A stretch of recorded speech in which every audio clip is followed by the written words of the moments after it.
Speak Asia पर कार्रवाई संभव नहीं, सरकार ने कहा स्पीक एशिया के ज्यादातर निवेशकों में घबराहट नहीं।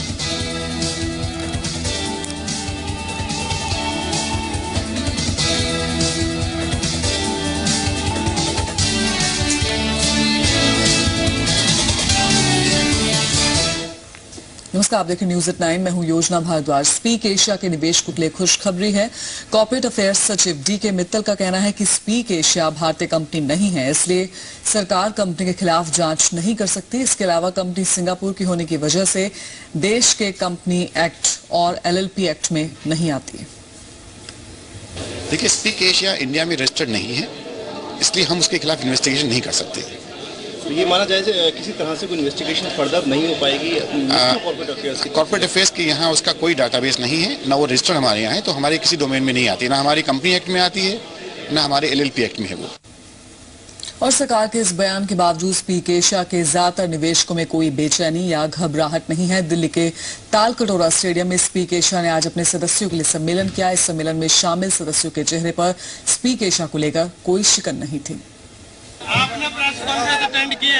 हाँ जी। आपका पैसा आपको वापस मिल जाएगा? हमें पूरा यकीन है पैसा वापस मिलेगा, हमारा पूरा यकीन है जी हमें। किस तरह का रहा अंदर प्रेस कॉन्फ्रेंस में? आपको प्रेस कॉन्फ्रेंस में बहुत बेहतरीन रहा और बहुत बेहतरीन हमें बातें बताई और बहुत कुछ नया करने जा रही है स्पीक एशिया। नंबर 1 रहेगी इंडिया में इंशाल्लाह।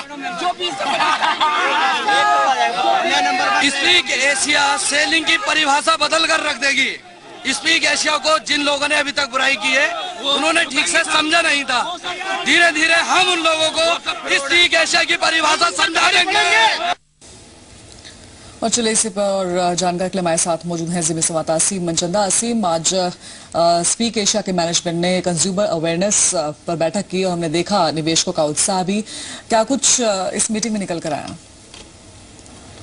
देखिए, पिछले कई दिनों से कंपनी के खिलाफ काफ़ी नेगेटिव न्यूज़ आ रही थी। जो निवेशक हैं वो डरने लगे थे, उनका भरोसा जो है कंपनी से उठने लगा था। इसलिए कंपनी ने अपने निवेशकों और उससे जुड़े हुए लोगों के साथ एक बैठक बुलाई, उनको समझाने की कोशिश की कि किस तरह से कंपनी जो है भारत में रजिस्ट्रेशन कराने की तैयारी कर रही है। कंपनी एक नहीं 3 कंपनियों का भारत में रजिस्ट्रेशन कराएगी। इसके साथ कंपनी एक नई वेबसाइट है वो भी लॉन्च करेगी और उसके साथ साथ कई तरह की जो इन्फॉर्मेशन जो है वो सारे निवेशकों के सामने रखी गई कि किस तरह से कंपनी जो है वो काम कर रही है। तो इस तरह का जो है बातचीत से हमने कई निवेशकों से बातचीत की, वो काफी इससे संतुष्ट दिखे। कंपनी के जो प्लान्स थे उससे काफी संतुष्ट दिखे।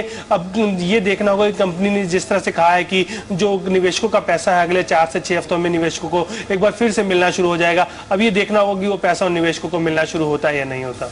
चलिए, शुक्रिया असीम आपका इस तमाम जानकारी।